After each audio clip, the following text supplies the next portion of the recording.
Greetings, YouTubers.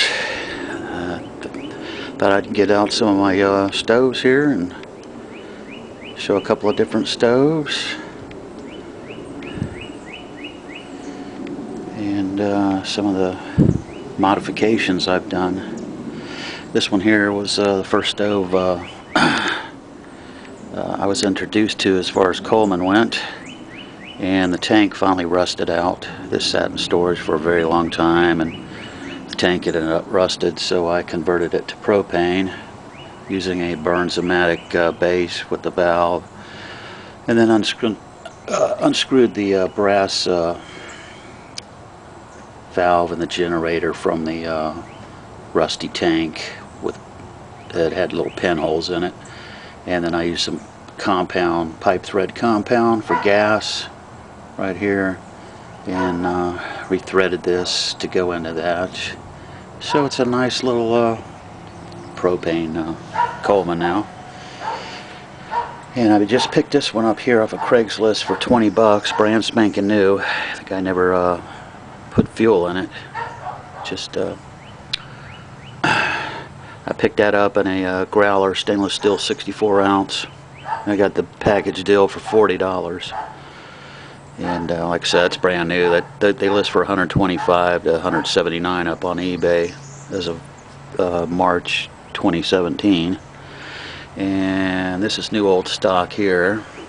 I got this back in the mid-90s and rebuilt it from went to old Coleman parts and got the O-rings and piston pump, and because it's leather, and redid that, and this thing works great. It's just a cantankerous this is the M50, was built for the military by Coleman, and it takes about 2 minutes for it to get up and going. Once it gets heated up, the generator, I don't know if I can show you that. It's well, it's actually in that right above the valve there in the fitting. It's where the generator is, and it's got to heat up, and then it starts working great, but it's a pain in the ass for first 2 minutes. This one here is my main car camping stove, or my latest one I bought. I bought this in the pre-Y2K.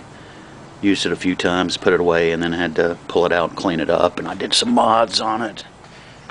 Put an electronic striker in it, and then the ceramic striker part there I pulled out of one of those $6 butane survival backpacker stoves, and just wired that up with some heat resistant insulation, and hold it up here and shoot a spark. There's a spark right there. I don't know if this damn thing's picking that up or not. Yeah, there we go. Get it in the right spot. But that's that. Let's fire it off. There we go. And like I say, these take a minute. You got to heat the generator up so the liquid starts vaporizing, turns it back into a gas like it's supposed to, and then voila, it works great. So there you can see I don't have to mess with the lighters and the strikers and all that. Just push the button there until it goes. Makes it nice and easy. Once that warms up, we turn the trimmer down here, and there you go. There's that. And like I say, you take care of your stuff, it'll take care of you. And this stuff's all nice and clean. I did have a little spot there where the paint chipped off, but it's still in nice shape, being stored away out of the moisture and the elements, so it doesn't get destroyed. This one here has got its own storage container cup. I drilled holes in the top. I was going to make a little charcoal stove out of that, but never got around to it. But that's where this stove here goes into for storage. Keep it nice and safe, protected, and great for backpacking. This one here, I've heard it'll go a week, cooking like 2 meals a day. It'll last 7 days out in the field on 1 tank of fuel, which is pretty good. I haven't tried this one to see how long. It's pretty much the same tank, so it's probably about the same. And like I said, I don't know about the propane one. I don't have no idea how good the economy of that is. I'll probably be changing that out anyways. Put the adapter in here where I can run it on the big white barbecue grill. Drag one of those out for my car camping. But that's the stoves here. Let's fire this one off here. Oh boy, nice big flame. But like I said, it takes a minute for it to warm that generator up that's right here that runs over the top of the stove. Heats it up, heats the liquid up, turns it back into gas, and then you're cooking. You know, that works pretty good. So that's brand new. Nice little setup there. And like I say, this one here is the cantankerous one. It's a pain. It does work good. Once it warms up, it shoots out a nice pretty blue flame and all that other mess goes away.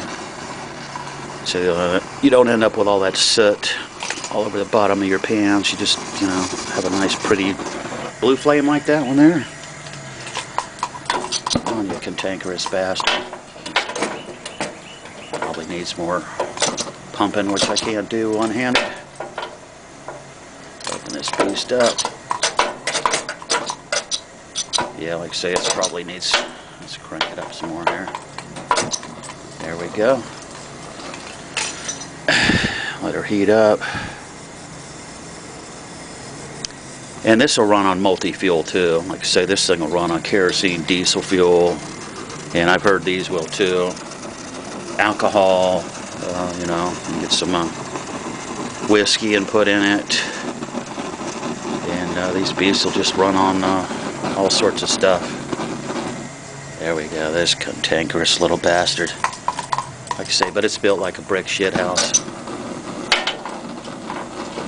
Come on, you monster. I think it's about out of pressure. Let's see if I can set that down. Let's see if I can pump this motor up. Oh yeah, that's what it needs. It needs some pressure. Coming alive. Nice and pretty. As you can see, there you go. That's how it's supposed to work. Pretty blue flame. That's how they're supposed to run. When they got the right amount of pressure, air-fuel mixture, they kick ass and take names. Anyways, thanks for watching.